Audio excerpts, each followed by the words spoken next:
maneuver myself.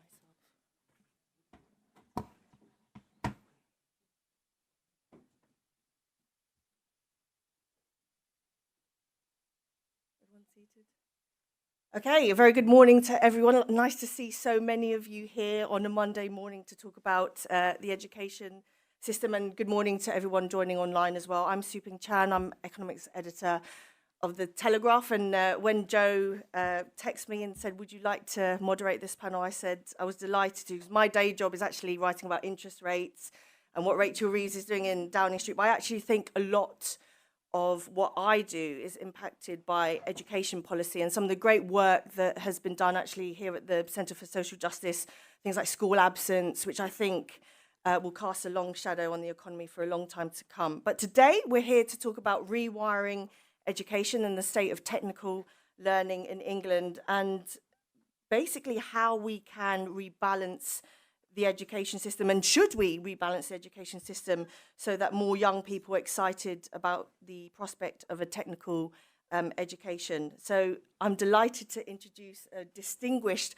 panel to talk about this subject. So if I start furthest away from me is Louise Gorsh. She's Director of Operations at Jericho. It's a Birmingham-based charity that helps young people just get on the career ladder and get on with their lives. And then next to her is Ian Solomon, a Liberal Democrat MP and the spokesman for education for the Liberal Democrats. And then Lord Gove, editor of The Spectator, and of course former Education Secretary under the Conservative government. And last but not least, Jonathan, oh actually not last but not least, but Jonathan Gullis, he's a senior fellow here at the Centre for Social Justice, a former education minister and now representing Reform. I should tell the audience that at 11 a.m. we will be joined by Andy Burnham, the Mayor of Greater Manchester, to share his thoughts on what's going on in the education system and perhaps some other thoughts as well. But for now, let me hand over to Daniel Lilly, who's done some really important work on this subject. Thank you. Thank you everyone for being here today. So this event marks the start of this journey for the Centre for Social Justice. We'll be spending the next few years really getting under the skin of how we can rewire education and get technical learning where it needs to be. I'm just going to spend a few minutes framing the problem and then we'll head into the panel. So first, the context. As the slide shows, it's important to note that although our education system is unbalanced, it is not failing. On PISA rankings, Pearls rankings, and domestic measures, we see good progress in recent decades. But we also see a system that is hierarchical. If your GCSEs go well, you begin a trustworthy treadmill. You're highly likely to take A-levels, study them at school sixth form, and roll straight into university, often a top third university. If they don't go well, much of your time will be spent trying to get back on the academic route, often at a further education college, retaking GCSEs, or studying other equivalent courses. And as the chart shows, it's highly unlikely that you will continue into a higher apprenticeship or higher technical qualification. Instead, there is a cycle until you either get into university, leave education and start a job, or leave education and enter nothing. Much of this is because technical pathways haven't got going. Perhaps the best example of this, as on the slide, is apprenticeships. Although they grew well in the years leading up, just a slide after this one. Although they grew well in the years leading up to 2015, apprenticeships have faltered in the last decade, especially among young people, as we see their 40% decline. And looking at what young people go into immediately after they finish their compulsory education, 38% go into degrees and just 7% go into apprenticeships, just 7%. But a fair question here is, well, what are the consequences of it? Why does it matter? We know that we have a world-leading university system in the UK, so why should this bother us? The problem with it is it distorts our education system. And two distortions are most obvious. The first here is that London dominates. The system is designed around what works in the capital. So to explain the chart, it shows how well pupils progress between the ages of 11 and 16. And it's a really good measure for secondary schooling because it captures the starting point of a pupil. Everywhere but London, it's negative. And in London, it's massively positive.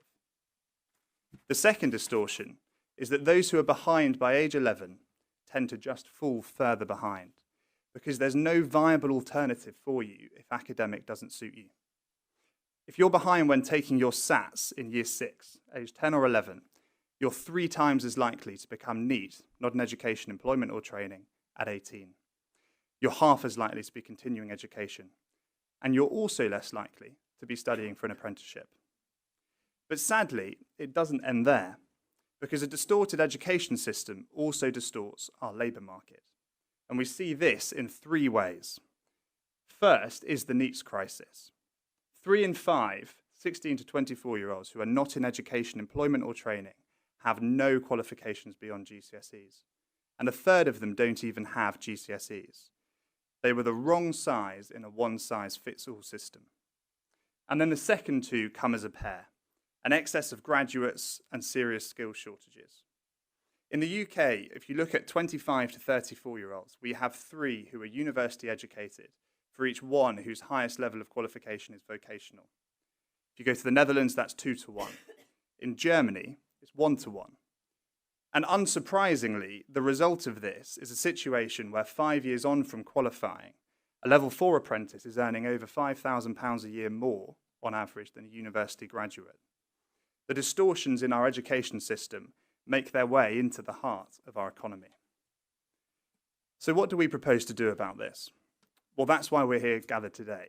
We're here to grapple with and debate this very question. It's why it's so valuable that we have a cross-party panel to look at how to solve this issue. But before we head into this, our report sets out 5 principles to start that process. First, that technical education needs to be designed around labour market value. Second, that the most successful technical training is relational, it's locally rooted, and it's tailored to regional strengths. Third, it needs to match the clarity of that GCSE to A-level to university pipeline. Fourth, it must be valued earlier. Technical training can't be simply chosen by those failing academic schooling.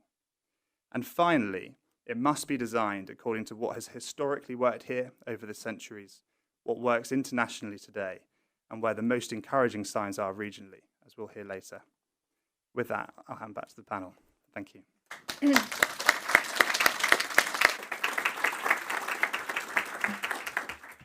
Thanks very much for that. So what we'll do now is we'll have some brief remarks from all our panellists, and then hopefully Andy will also be joining us at about 11. There will be time for questions, so don't worry about that. So perhaps we could start with Ian.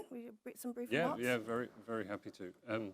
I mean, firstly, thank you to Dan for the presentation and for the report, and to the CSJ for bringing attention to this issue. I'm obviously really interested in this, and not just because I'm the Liberal Democrat skills spokesperson. It really matters at a time when we're focused on economic growth. It surprises me how little attention is focused on skills, because certainly whenever I visit employers in my constituency, or whether I'm talking to employers at national events, small or large, a consistent theme is skills and the need for skills. So it's surprising that it's not higher up the agenda, and grateful for the CSJ bringing some attention to it. I think, to give a bit of context, so I was elected in 2024 for the first time in the general election. And actually coming in with the new Labour government, I think we were quite optimistic about their agenda for skills. There were certainly some alignments with the Lib Dems in the manifestos, and some cause for optimism in terms of bringing in the King's speech, even naming the Skills England bill. There was a devolution bill coming, which had some opportunities for skills as well. And I think it's actually been disappointing what's come along since then. So rather than establishing Skills England as an independent agency, it was first cited within the Department for Education, then moved to DWP. Doesn't give much assurance of a plan. Similarly with the devolution bill, which, as the report highlights, is really critical for skills education. I think the white paper for the devolution bill was positive, and then when we actually saw the bill, it was another disappointment. And these might seem like arcane things, but they are having an impact. So even now, Skills England is locked into a bit of a battle with the construction sector over standards for new apprenticeships, and the construction industry is really quite worried about the lowering of those standards and the implications for even things like safety. Do you want a staircase or a fire door built by a carpenter that hasn't got the level of qualifications that they might have had previously? So those things do matter. I mean, just to put my own frame on it just quickly, if I may. When I first took on the role as skills spokesperson, someone described the skills system to me as having sort of three components. It's a bit different from other parts of education in that you have both the individual, obviously the learner, the provider of that, whether it's an FE college or an independent provider, but of course you have the employer as well. And if you think the classic three-leg stool, all of those need to be supported, otherwise the stool falls over, or maybe the school. And I think you know, in that sense, you can see problems with or issues with all elements of the school, whether it's sort of underfunding of further education colleges, support for individuals in choosing the right path. I think particularly there's a lack of focus on the employers, though, actually, and industry, and you can see that again in the figures that show just how much investment in skills by employers has declined. So I think making all those work together and not just getting focused on one leg of the stool, but just making sure that they're all supported is absolutely vital, and it really does matter.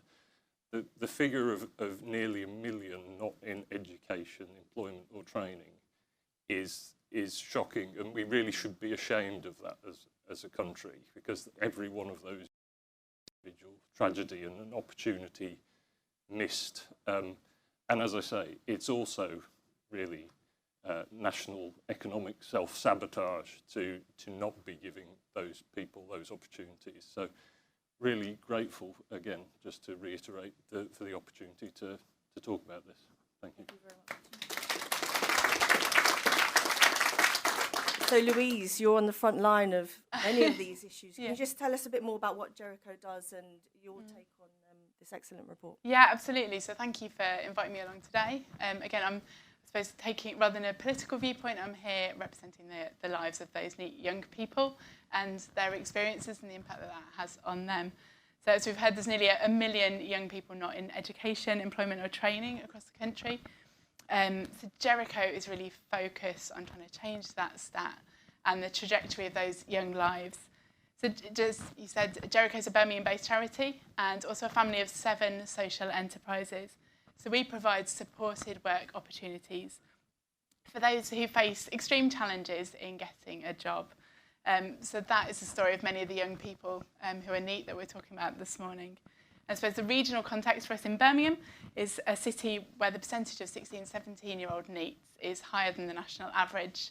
We've got 1/4 of children growing up in households with income deprivation. So there's a lot of challenges facing the city, and I think realistic, achievable vocational routes into employment are absolutely essential if we want to see those stats change, but those individual lives that make up those statistics change. So Jericho particularly supports marginalised young people, as well as some work with survivors of modern slavery. So we do this through a whole range of programmes, including supported apprenticeships within our social enterprises.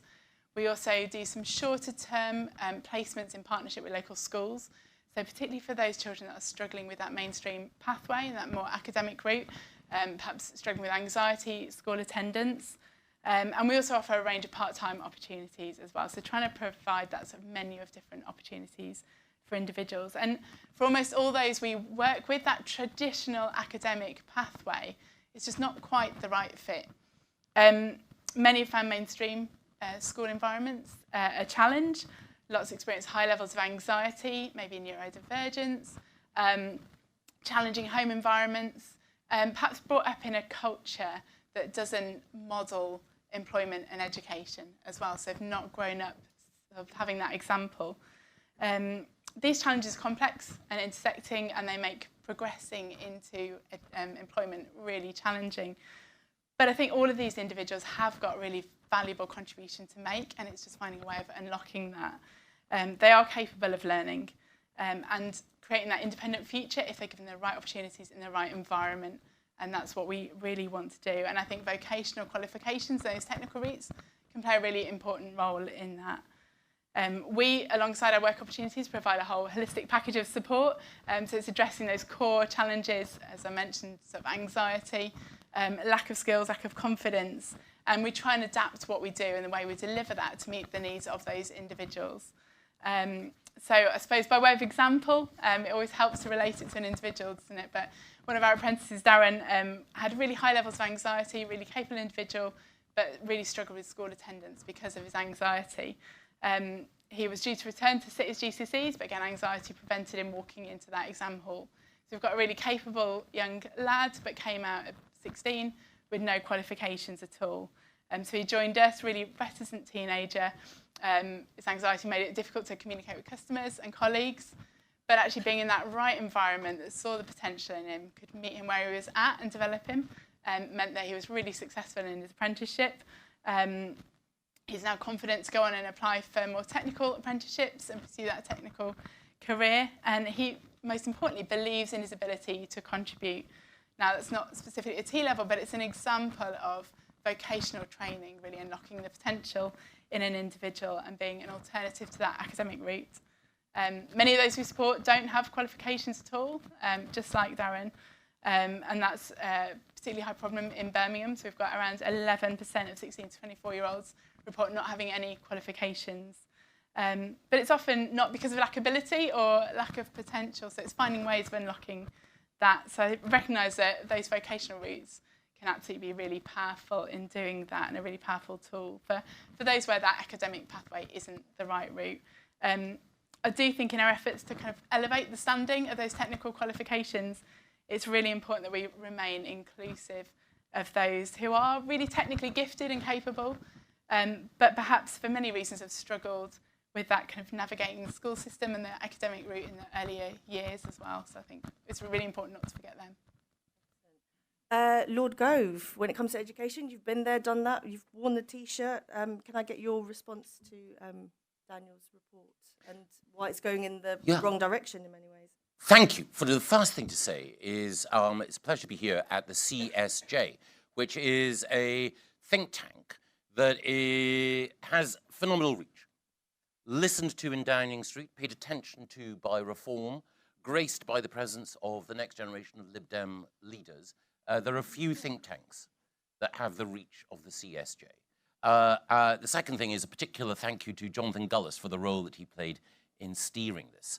How can I talk about education when Jonathan was my pupil? And now he's proved himself to be not just persistently absent from the Conservative Party, but excluded. Nevertheless, Jonathan is a great man and was a wonderful minister, and there are a few people more passionate about education than he. Tony Blair once said that he could declare war on Iran in the middle of a speech on skills, and no one would notice, because the subject had such a narcoleptic effect on the political classes. So it's great that so many people have turned up today to engage in this detailed discussion of technical and vocational education. I'm deeply grateful, and it's due, I'm sure, to Jonathan being on the panel rather than any other panelist.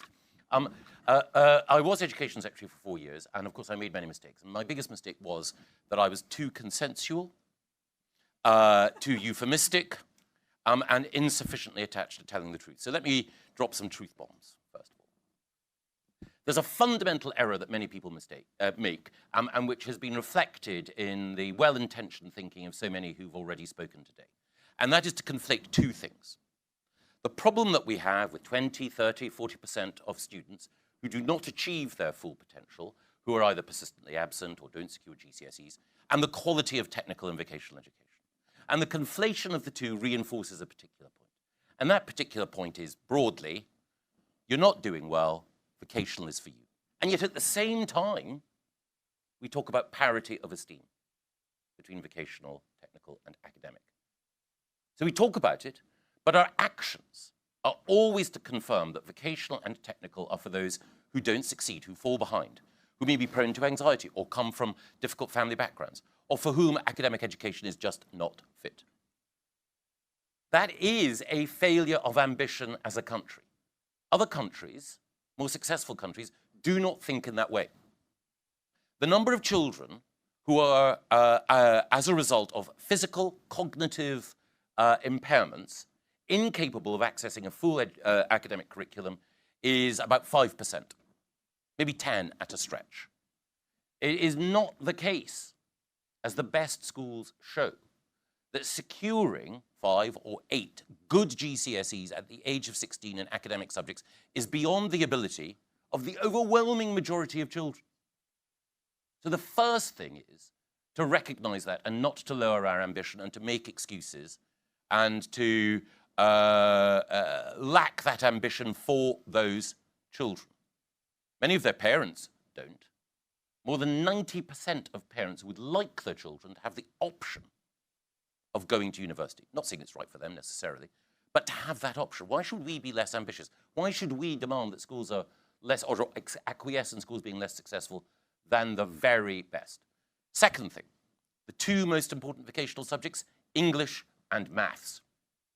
The key to everything else, clear communication and numeracy. And so therefore any attempt to dilute a focus on those is a mistake. The third thing, rigor. Why are there people with university degrees who are unemployed?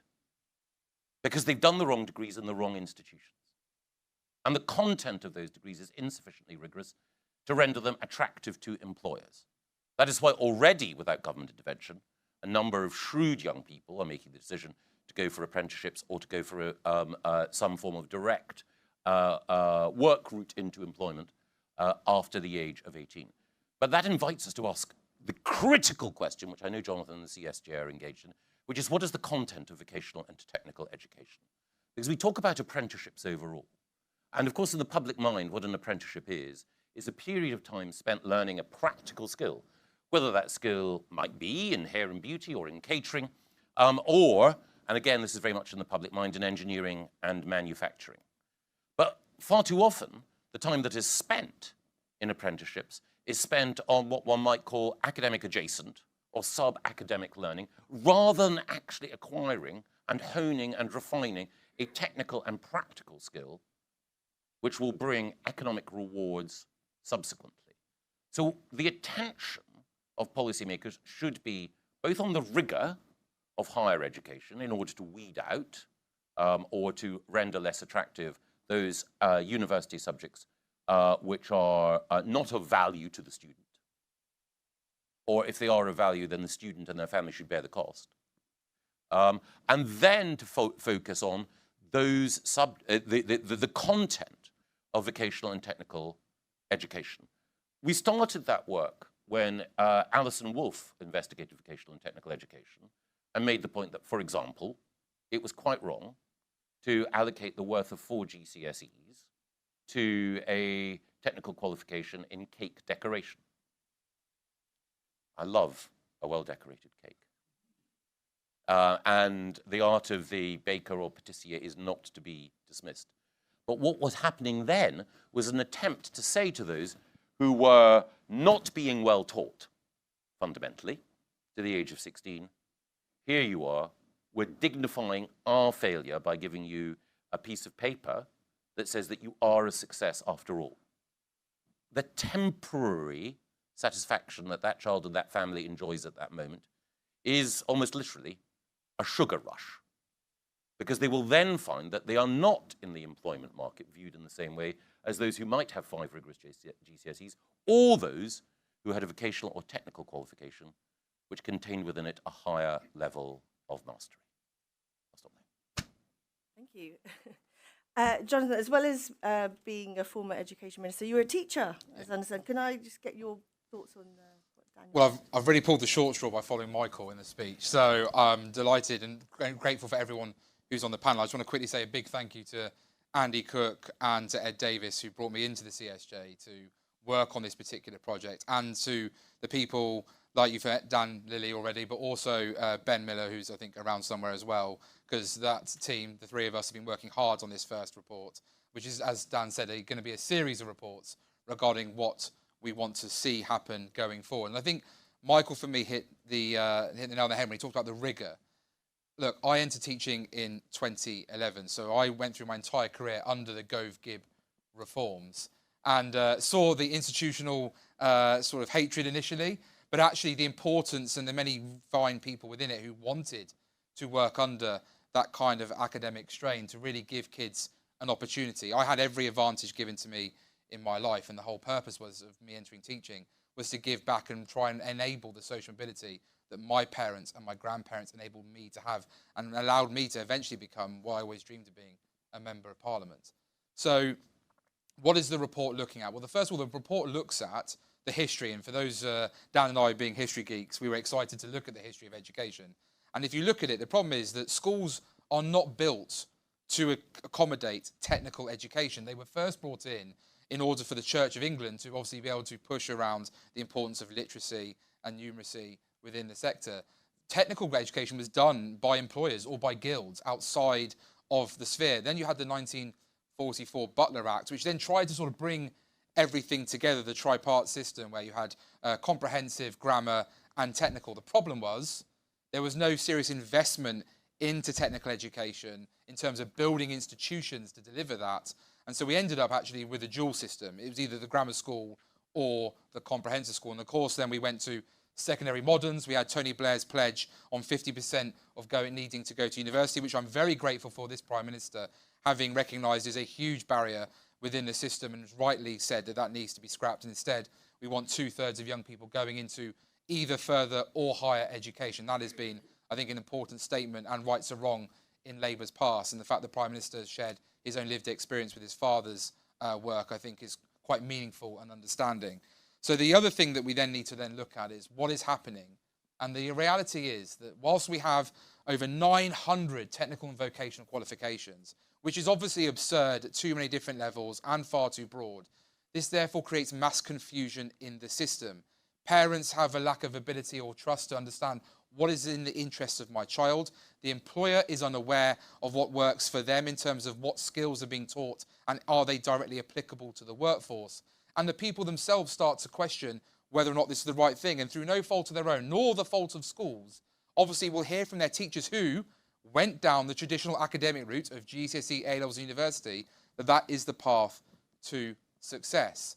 And so ultimately it therefore leads to, as we've seen, a shocking number of young people choosing not to look even at the apprenticeship route because simply have failed to understand it. Which is why when we saw qualifications like the T-level introduced, whilst it was well-meaning, I think the last government has to accept it did not push it or explain it to the workforce or employers or young people enough, with the fact that we've got surveys showing that 1/3 of employers don't even know what a T-level is based on surveys that have been done. Now, the government under Bridget Phillipson and the Secretary of State for Department of Education has rightly talked about needing to sort out the vocational system and has talked about introducing V-levels as a way to streamline, make sure that there's no natural crossover with T-levels and B-Techs, as they will now be rebranded into V-levels in the future. But also, then work needs to be undertaken, as Michael says, is what's the rigour that's going to be put into those V-levels? What's the learning going to be? Are the skills applicable to the workforce of today? So, for example, we have to accept automation and AI are going to have to play a huge part in that. What is that featuring within the current curriculum? As well as obviously looking at those more traditional skills. I remember Churchill China, a ceramics manufacturer, and they said that they're spending their time teaching their workforce to look in a Japanese method of looking at the conveyor belt that the pottery will go through. How can we speed things up? What can you do? And actually in trying to engage their workforce to come up with ways of reducing costs and at the same time coming up with solutions, but retaining the workforce, because it's the workforce that is creating the solutions to those very problems. And I think that in itself is very creative. And a workforce, by the way, will overwhelmingly not have more than maybe 5 GCSEs at best in a place, sadly, like Stoke-on-Trent, where the education system has worked hard, but the qualifications are still well below national averages, meaning many young people, unless they're able to move to university and beyond, are being stuck in a cycle of poverty that is heartbreaking to see. So I think that the key therefore is to remember that what we want to see is, I say, a system that's really considered about how we can create an equal to the EBAC that Michael introduced. The EBAC, the English Baccalaureate, is something that the CSJ, and in this report we want to make abundantly clear, must remain and must be respected. But we need a technical alternative with the same rigour and therefore the same seriousness that's taken by employers and of educationalists alongside it, as you see in Germany, as we see in the Netherlands, in order to offer parity of esteem in its truest form possible. Because there has been a lot of talk about the English Baccalaureate, and the reality is, if you have a look at what Dan pointed out in his slides earlier, there are many kids that by the age of 11, whether we like it or not, we can see the destination they're likely to go on. That doesn't mean we have any less expectations for them. But instead of them making them sit the full EBAC, could we have a technical back alongside of it that might be better suited? They still absolutely must do English, must do maths. I would say they must do science as well. But what else can be done in that space to encourage and look beyond, as I say, traditional maybe history and geography, where someone like myself would be naturally more excited or interested to look at. So I think that is rigorously important. We have that debate and have that discussion to come up with something that runs alongside of it. So, for example, some schools are already selecting. And it's a dirty word that's used in the education sector. But the truth of the matter is, only 40% of pupils are actually entering the full EBAC already. Schools are already streamlining kids into different groups. They're just not publicising it like we used to see on data. So let's be honest about it and say from 11, we are going to look at pass to 13. And at the same time, let's give those on lower prior attainment the boost they need in their literacy and in their numeracy to make sure they get that time. And at 13, let's start having that honest conversation about which stream will suit which children to make sure they come out with the best outcomes that works in their interests and this country's interests. Because we all know and we all hear continuously about skill shortages in the economy. Well, there's either two ways we're going to solve this. There's either the way that's been done relentlessly by governments of all colours over many years, which is to pull the lever of mass migration in order to fill those vacancies, which is a cheaper solution for both the business and for government. Or there is an honest solution, which is we invest, and it will take a large amount of investment, and then rather than having a 2 to 5 year navel-gazing exercise, have a 10 to 20 year understanding, to make sure that we invest instead in our young people, in our workforce, so that those people can then fill those vacancies and fill those roles. And that means making sure that we have that understanding, for example, of something that I think Nick Gibb introduced, which I understood the logic of, where he said, for example, for an apprenticeship, you had to pass your English and maths in order to do it. For me, that was a barrier to young people. They didn't need to be put in their way had they already post-16 studied those qualifications. So rather than send a kid who's likely to be truanting from school, very sadly, or have difficulties at home, rather than make them go back to college, which would be a battle in itself, just get them into the workforce under an employer who cares and will invest in them, because employers relentlessly tell you they invest in their workforce because they need their workforce to have the skills going forward in order to make their business profitable as well. So there is one exciting chapter, and I think I've just seen the man out in the corner of my eye. There is one exciting exercise that is taking place to have an alternative to the EBAC, a technical qualification route that will bring the rigour and the respect with employers, but also make sure that it gives kids in the Greater Manchester area that real opportunity. And that's why when Andy Burnham introduced the MBAC, as it's known, the Manchester Baccalaureate, I was unashamedly one of the very first I like to consider politicians at that time to come out in support of it. Because regardless of party politics, what Andy has done is worked tremendously hard to get employers on side to offer high-skilled, quality work experience for young people, get colleges and schools talking to each other about making sure that there are clear, defined routes into employment that may be from not just the traditional GCSE, A-level and university route, and made sure that he's brought the community of Greater Manchester on side with that too. And our next report will be specifically exploring the Manchester Baccalaureate and Andy's, what was, an idea one day in his head to now the conception, to the point where I can tell you every head of a multi-academy trust in Stoke-on-Trent has gone to learn about the MBAC, and they're now trying to create the Stoke back. So Andy is inspiring already across all regions of our country. So I'm delighted to hand over to Mayor Andy Burnham. Yes, I don't think he needs any introduction. So Greater Manchester Mayor Andy Burnham, there's only one question on everyone's lips today. What's the secret to the MBAC success? That's it. That's all everybody is talking about all over the country. And of course, I've read every single word of the CSJ report, the brilliant report, because I didn't have anything else to do at the weekend. So I'm really familiar with it all, and it is wonderful. And Jonathan, can I just say, you were, exactly as you described, an early supporter, and it really meant something to me actually that what I was saying had that reach when you gave me that support. And I think it's brilliant actually that the main parties are all signatories to this report. It does have to be cross-party.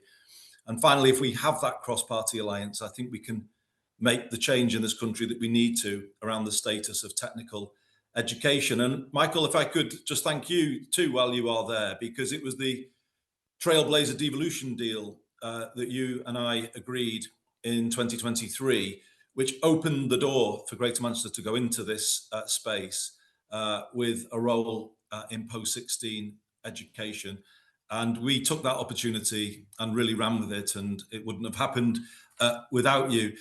What I wanted to say today is just to describe why this has to be mission critical for our city region.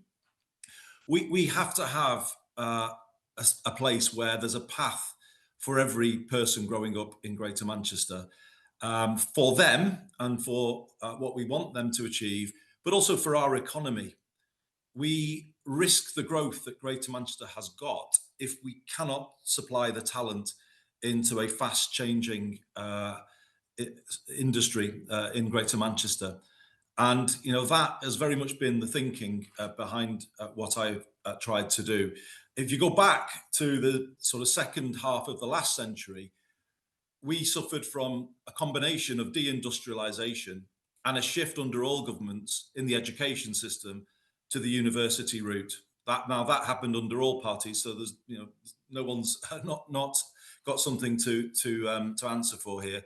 But we certainly the governments I was in the late 90s, early 2000s, setting that 50% target around university, that would only have been justified had there been a similar ambition stated for the other 50%, but it never was, and that, in my view, was not right in any way, shape, or form. So that was the difficult legacy in terms of the deindustrialization, the change in the education system, and obviously what you then have is the high levels of NEETs and unemployment through the ages.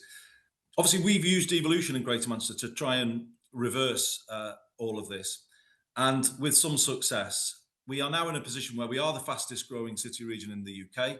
Average growth over the last decade of around 3%, it's double the UK average. And last week I put out a plan for the reindustrialisation of Greater Manchester, based around our 5 core sectors of creative and media, digital and tech, life sciences, materials and manufacturing, and the green economy, low carbon. We have 5 physical clusters now in relation to those sectors that are already built or being built. Media City, which will double in size over the next decade. City Centre Manchester is a huge digital and tech centre now, with a strength in cyber and AI. The Oxford Road Corridor has a cluster of life science industry, and the UK Biobank will open its new HQ on the Manchester Science Park very soon, and that will cement its status. We are building Atom Valley now, which is an advanced materials and advanced manufacturing cluster in the northeast of Greater Manchester. And similarly, a green energy cluster is rising out of the ground in Carrington in the southwest of Greater Manchester. The reason why I reel all of that off is I have to have an education system that plays into those sectoral strengths and into those clusters. And currently we don't have that, and that's why I think we are risking our growth if we don't make a change. But think of it in the positive way. If we have strong pathways into those clusters, into industry across Greater Manchester, that is completely game-changing for our city region going forward, and actually is a model for growth more broadly, one where on every level and every layer you've got the whole thing pulling in the same direction. Just if I could say something about what we have done with the MBAC and the difference it has made. we have found that if you start to prioritise the subject, and if you talk about technical education and you work hard to engage employers, you immediately have an impact in terms of the quality of what is on offer to young people. I have asked the Greater Manchester Growth Company to use their contacts book in business to secure the 45-day T-level placements for our young people. And we've just recently announced that we've secured 1,000 in the last year, 375 employers, the NHS providing placements, the B Network, our public transport system, Greater Manchester Police, alongside names like IBM, Auto Trader. You can see a huge number of blue chip names in our city region who are providing placements. And that's critical because it gives technical education some of the prestige of the university route if those big well-known names are opening their doors and letting young people come through. And it shows in the statistics. Greater Manchester last year achieved a 93.5% pass rate on T-levels, which is 2 percentage points higher than the England average. Normally we would underperform slightly the England average. Well, we're overperforming on T-levels. And I would say to Michael and Jonathan, T-levels were the right reform, and the last government deserves credit for it. The 45-day work placement, to me, is the game changer. It finally creates a template for work experience in this country that we've never had before. And 45 days is long enough for a young person in Oldham, where I'm speaking to you from now, or in any other part of Greater Manchester. It's long enough for them to lose the imposter syndrome and to feel that they can belong in one of those big organisations that I've just mentioned.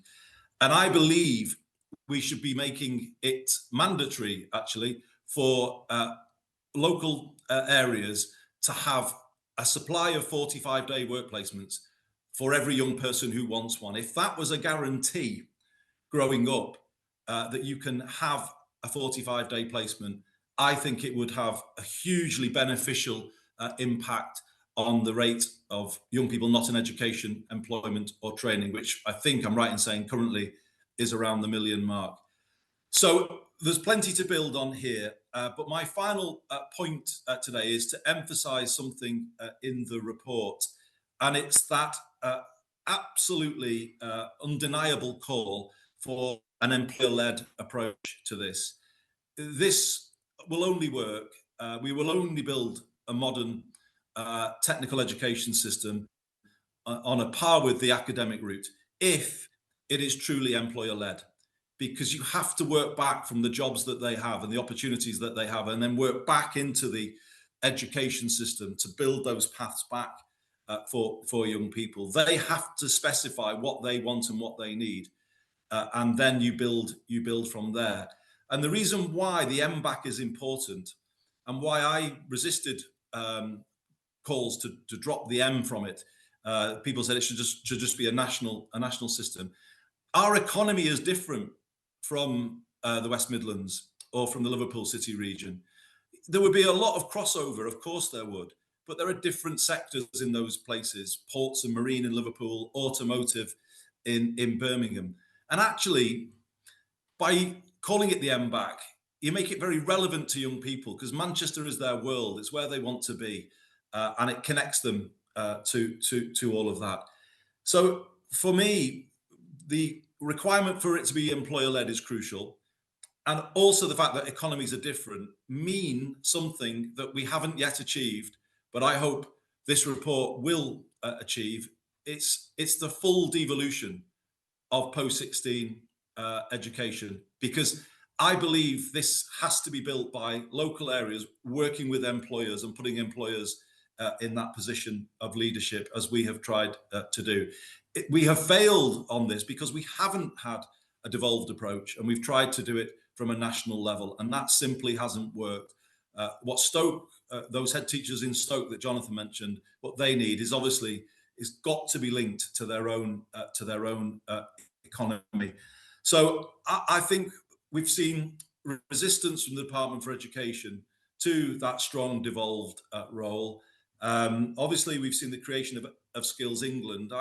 A national body to oversee standards and consistency is no bad thing, but it should be overseeing a highly devolved approach to technical education around the country, and that is a battle that has not yet been won. But with the cross-party support lining up behind this call for rewiring technical education, perhaps we may be able to make that breakthrough soon. So huge thanks to all of my friends there at the Centre for Social Justice. I've always appreciated your support for what we are trying to do. I think the country needs this change because too many young people are growing up and they're hitting their middle teenage years, and they lose hope because they can't see where school is taking them. They can't see a path for them. Well, we think there is an answer in Greater Manchester. We think it's time to back the MBAC fully and unequivocally, devolve powers and funding to build it properly. And if you did that in all parts of the country, maybe this country would feel like it's starting to function better again, particularly as young people are concerned. Thank you very much for listening, everybody.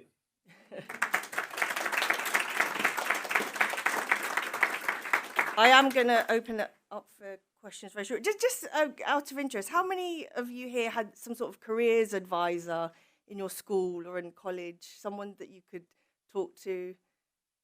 Quite a few. And how many sort of recommended something other than filling out or helping to fill up your UCAS form or university? Anyone was talked about actually technical education and how that could be beneficial? Nobody, not a single hand. I think that tells you everything. So I'm going to open it up for questions. If you just raise your hand, tell me who you are. Andy, I do want to address, there is an elephant in this room, and before, to stop this perhaps getting out of control, I just wanted, if you might say a few words. I mean, you said on social media you were disappointed last night about the Labour Party's decision. I mean, do you want them to change their mind, and do you think the economy is going in the wrong direction? Oh, I've said everything I think I'm going to say about that today. I'm very much focusing on my job, I think I'm just going to leave it there if that's okay. I'd rather just talk about what we're doing on technical education in Greater Manchester. Can I ask more broadly to the panel? I mean, Andy, you talk very passionately about this being employer-led. You want a 45-day placement for everybody. I mean, in what ways are government tax policies helping or hindering that cause? I don't know if anyone wants to start in the room. I'll take a stab at it. I mean, I talked about sort of not the employer leg of the stool being possibly the weakest at the moment. I think it is both employer-led in terms of getting in touch with being employer-led in the system, and that's why the concerns around what's happening with Skills England at the moment are serious. But then also, that drop-off in investment by employers. What can we do to incentivise that? We provide tax credits for capital investment. Why not investment in human capital? So I think there is a principle there of incentivising employers rather than just beating them with a stick to say you must provide this. Yeah.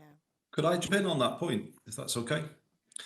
I think there's an obvious change that could be made, and it's full retention of the growth and skills levy in regions and local areas. Because I hear that big companies particularly feel a frustration at times that they can't deploy that funding in the way that they would want. If you want an employer-led system, I think the funding that business is already providing should be completely retained within the areas where they are operational, and that to us is a change that is desperately needed to make. I think there's a winning hearts and minds point, and I've had this with the MBAC. I mentioned the work our growth company has done. Using their contacts book, if you like, and going round and ringing up and trying to get T-level placements, which is what they've done very successfully. The common experience is the placement works better than both sides expected. The young person definitely gets more from it than perhaps they expected, but the business too. It's long enough for a young person to feel at home and then start providing insight to organisations that they find incredibly incredibly valuable. So because it's of quality, because it's long enough and it's of quality, it actually works for both sides. And I was at IBM recently. I asked them a couple of years ago when they were opening a new office in Manchester City Centre. They asked me, is there something you want from us? I said, well, yes, actually, T-level placements. And I was with them recently, meeting that I think the first 9 that they've got, and they just said we're just blown away by it. It's just the way to recruit. And once you've made that change, and once people have experienced it, what we find is it quickly becomes established. Any questions? Oh, I'm sorry, just to add on, look, I think it's undeniable from what we can see from the economic data being produced that hiking insurance on employers has had a detrimental impact on the workforce. And then, quite frankly, something that many people don't want to talk about is that equalising the minimum wage for an 18-year-old to a 25-year-old is also going to have a negative impact. A 25-year-old is going to have different qualifications, different skill sets, and different experience that's going to have, therefore, an ability, in a normal workforce, for that person to be paid naturally higher than someone who's coming into the system for the very first time. And those two factors together, and I speak to ceramic manufacturers in Stoke-on-Trent, as well as those in other sectors too, who have said that has had a negative impact on them looking for youth unemployment. And if you look at and if you look at the work done by the Centre for Social Justice, it is hard to see the fact, the fact that there is half of those who have now come off payroll are young people. This is a very worrying trend, and it is going to have a detrimental impact on people feeling good. And obviously the papers today saying about 700,000 graduates currently on benefits rather than being in work. This is, again, a worrying statistic. So I think in the broader scheme of where the economy's at, employers are feeling the pinch quite aggressively. But where Andy is absolutely correct is if we haven't got a mayoralty like you do in Greater Manchester, in Staffordshire, the Chambers of Commerce could be working right now with their contact books to be making sure that the colleges have the ability to provide those important T-level entries, like in digital in Stoke, where, for example, we have, let's say, the digital T-level on offer from the Sixth Form College. We also have Staffordshire University, which is the leader in the country when it comes to video games and e-sports graduates. And something I didn't think I'd ever say, and probably made it sound very uncool now by saying it. But, you look at the fact that in South Korea, you'll get 40, 50,000 people showing up to watch an esports tournament. The fact that the National NIA in Birmingham, 100,000 young people descend from across the country. The fact you've got esports teams based at the Copper Box in London. Stoke-on-Trent has the full fibre, has the university, has the digital T-level as well, and yet has not been able to grasp those opportunities because that lack of devolution in giving those powers to areas and regions in order to make that possible has been a huge thing. So I think you've got Chambers of Commerce who should be using their phone books to help with the colleges get through, because there's lots of well-meaning teachers and lots of well-meaning college leaders. It's very different when the Chambers of Commerce is calling up saying, come on, you need to step up and do your bit too. Any questions? Yes, sir. Just picking up on the growth and skills. Please introduce yourself. Yeah. Hi there, Steve Rigby from Rigby Group. We're a large UK employer. Just picking up on the growth and skills levy point that Andy referenced, which I completely concur with. There is a cost to providing 2 weeks of work experience, which is being asked by every employer. Certainly a cost to have a meaningful 6-week process in a business. Using the growth and skills levy to fund those initiatives and putting businesses back in control of that. Frankly, even if we had to increase growth and skills levy by 10 basis points to 0.6%, I think businesses, if they could get back in charge of learning and development, focused on young people and, importantly, on adults as well, who are going to have to go through their own transition, if we could get businesses back engaged with some level of control, which we don't have today. Often I give mine back to our combined authority or to our charity partners, because we can't, frankly, give apprenticeships to people in their 40s and 50s. It's not the right mechanism. But if we could somehow get in control of that growth and skills levy, even if we had to pay more, I think businesses would really get on board. I mean, Lord Gove, before it was called the Growth and Skills Levy, it was the apprenticeship. Yes, exactly. And there was a chart, I think, on Daniel's presentation that showed the line basically going down, not up. Why do you think the Tories failed to raise apprenticeship numbers in the way that you had envisaged? I don't know. Steve's idea seems sensible to me. There you go. The gentleman at the back in the grey shirt. I'm John from Building Futures Together. We're a social enterprise based in Leeds. Some of the stuff Andy said, like I say, we're a small organisation, but we're piloting a project with a local school academy. schools are the experts around the education. We're providing the vocational element. We also work very closely with a couple of local businesses and their supply chain. And what we've proved is, if we get the engagement right, particularly for our students in the vocational side, they do become switched on to the education side because they've got an end goal, they know what it means. We then need the employers to provide opportunities, jobs. That's been piloted at the moment and it seems to be working. I think the levy fund's quite interesting because there's a lot of big organisations that underspend and that goes into a pot that you can apply for. It's not well known and there's also restrictions around it. So like this gentleman says, if we can relax those a little bit, we could be quite good with how we spend it. Any response? Can I jump in? Oh, sorry, it was in the room. No, go ahead, Andy. Go ahead. I think those two last points are excellent points. You know, and having a flexible levy that allows you to build from 16 with work experience, but and all of the other things that we would want to do is really crucial. And you know, I hope that's a cross-party call that we can build. On the second point about the visibility of things for young people, what bedevils technical education is just how fragmented it is, and that's hard for employers and for the young people. And what we do need as part of this is some infrastructure to give young people a clear line of sight to the opportunities within their city, region, or the place where they live.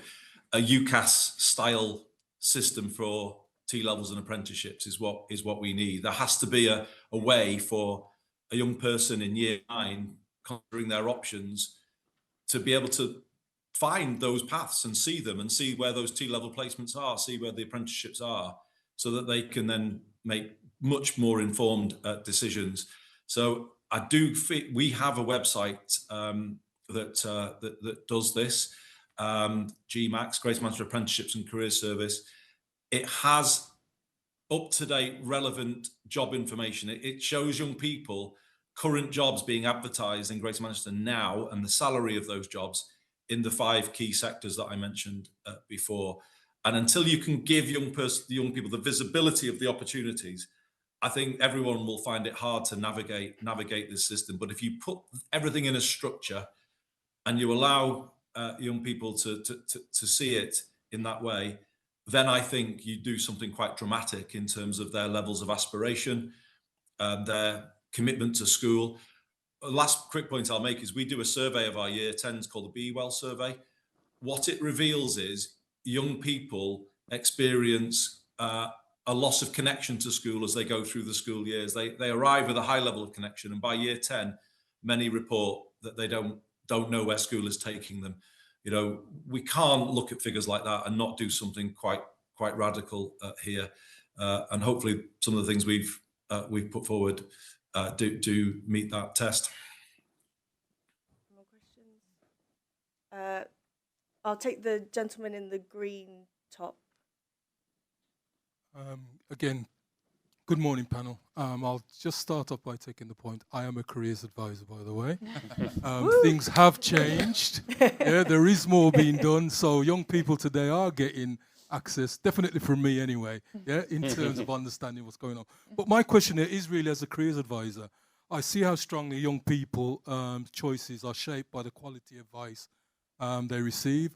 But what specific reforms are needed to ensure young persons, regardless of their schools or postcode, has access to high quality, impartial guidance that gives them technical routes, real visibility and credibility, which is really picking on your point, you know, how can we as an advisor really go out and start to really show young people that what's the difference between the two different routes? Louise, you're at the coalface of this. What would you say to this gentleman? Yeah. Sorry, I didn't sound Vince Gordon from Grace Foundation. Realised I didn't get the name. I think one of the key points is making people aware of the range of options that are available. So raising awareness of apprenticeships, although those are harder for employers to offer nowadays, I think, with the increasing employment costs. But just showing young people what routes are there, particularly for those that are perhaps disengaged, as he talks about. Andy, those are disengaged in the school system at the moment, actually giving them that taste of other options that are more vocational, showing them what range of options are there, those employment-based routes as well, giving them a taster of what work is like, can often help with re-engagement as well. So I think just really important that they're made aware of the range of opportunities available. Great. Any more questions? Lady in blue top.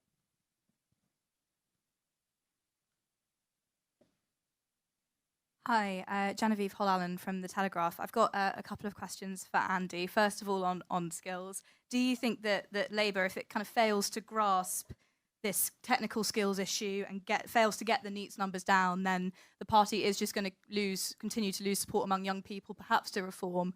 And secondly, if I may, I'm afraid, on the small subject of the Gorton and Denton by-election, there are MPs who are kind of hoping that the NEC changes its mind on this or the decision can get reversed. If that happens, would you run? Would you run?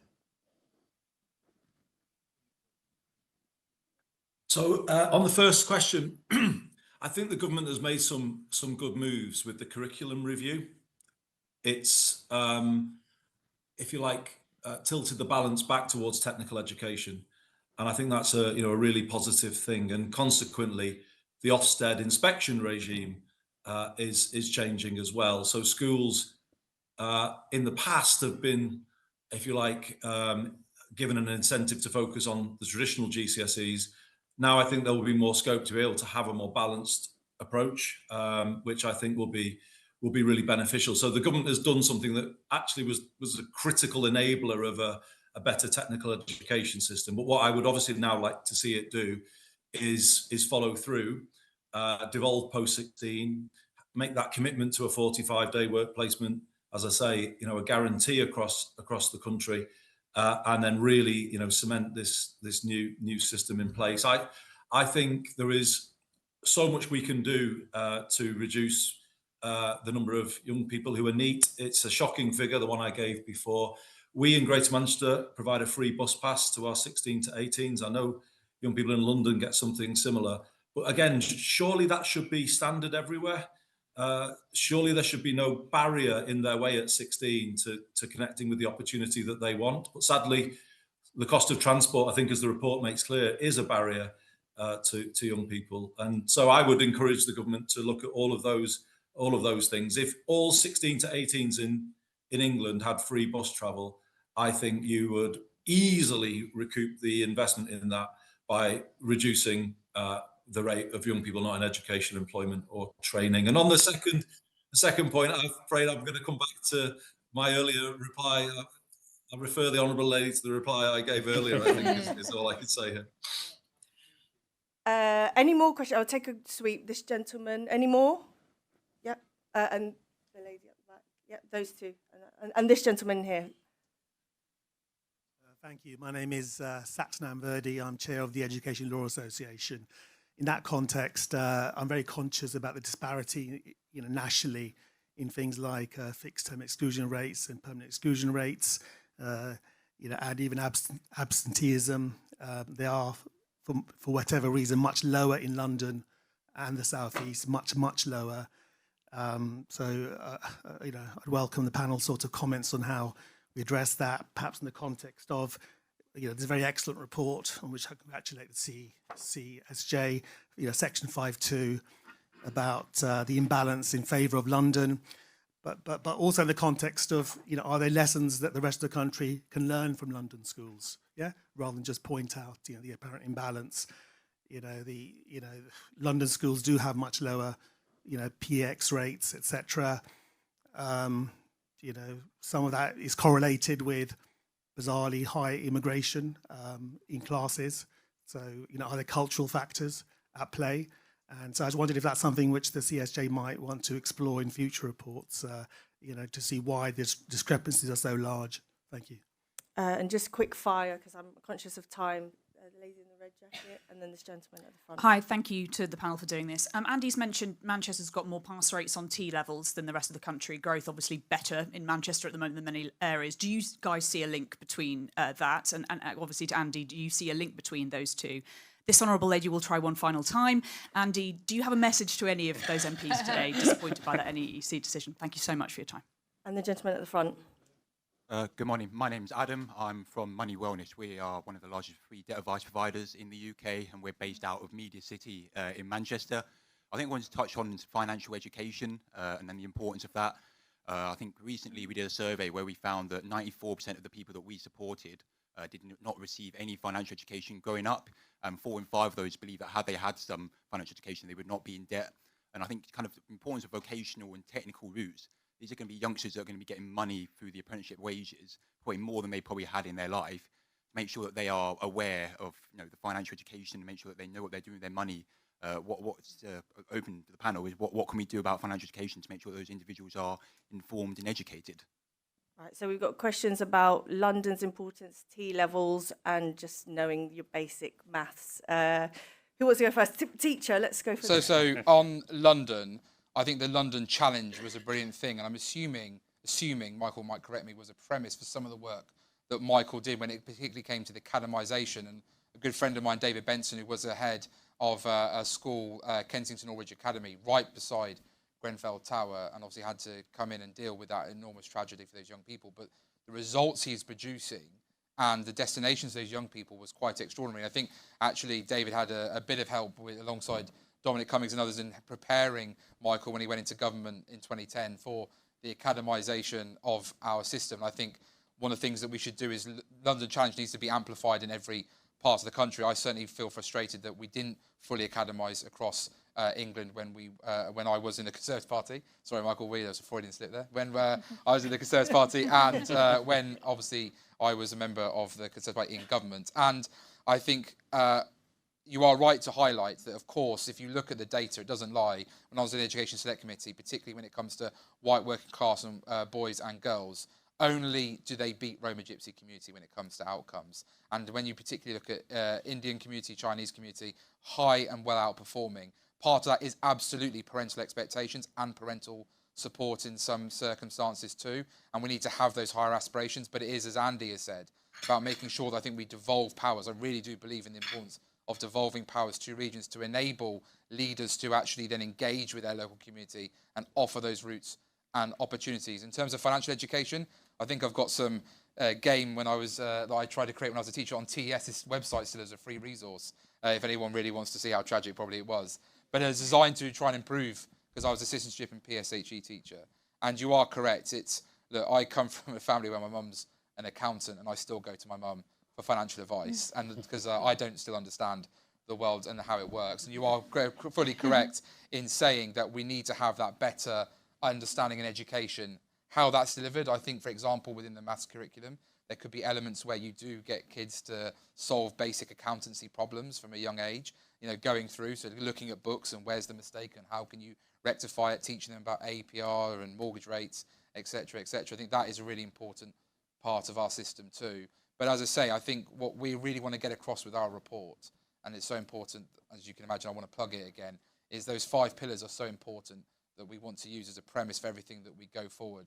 And please do keep an eye out for the second stage of the report, where we will look at the Manchester Baccalaureate to explore with Andy and his team everything that's happening in Greater Manchester. And then hopefully, I'd love to get Ben Houchin in Teesside, Luke Campbell in Hull and East Yorkshire, and any other mayor who can try and negotiate powers from government, or maybe has powers to try and rectify what's going on in their regions by having a similar system. And we at the CSJ would love to work with them with the knowledge we've gained from Andy. And I know Andy's also very generous at sharing what he's done to make sure this is something, regardless of which political party runs those areas, can deliver those type of prospects.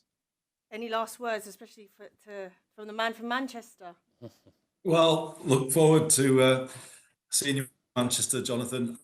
As I say, the first one is excellent, and 5 pillars that you mentioned are the right ones, and we look forward to building on that with you and seeing if we can create a template that could be the B back in Birmingham or the L back in Liverpool. A standard structure that you can tailor locally for the area that you're in. I think that's what we should be working towards here. I think it's perfectly achievable. On the question about the link between what we've done and attainment, I think it is a clear link, a correlation between the two, because it stands to reason. If you improve the quality of the system, if you improve the quality of the work placements, you will increase retention rates, young people who see their course through. And actually, some of the most amazing evidence that's coming from here is that many young people end up working permanently for the employers that provide them the 45-day placements. I think some statistics says over half in some parts of GM.